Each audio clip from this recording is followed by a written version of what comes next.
আমি ভাবতে পারি না অন্য আরেকজন তোমাকে ছুবে। আমি ভাবতে পারি না তোমার পাশের বালিশে অন্য কেউ শোবে।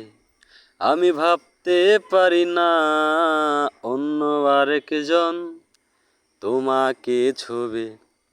আমি ভাবতে পারি না তোমার পাশের বালিশে অন্য কেউ শোবে। যেদিন জানলাম অন্য মানুষ তোমায় ছুঁয়েছে, সেদিন থেকে মরে যাওয়ার ইচ্ছায় ধরেছে। এমন তো হওয়ার কথা ছিল না প্রিয়া, কার সাথে হাসো আমারে কান্না দিয়া। আজও তোমায় স্বপ্নে দেখে ভাঙে আমার ঘুম, তার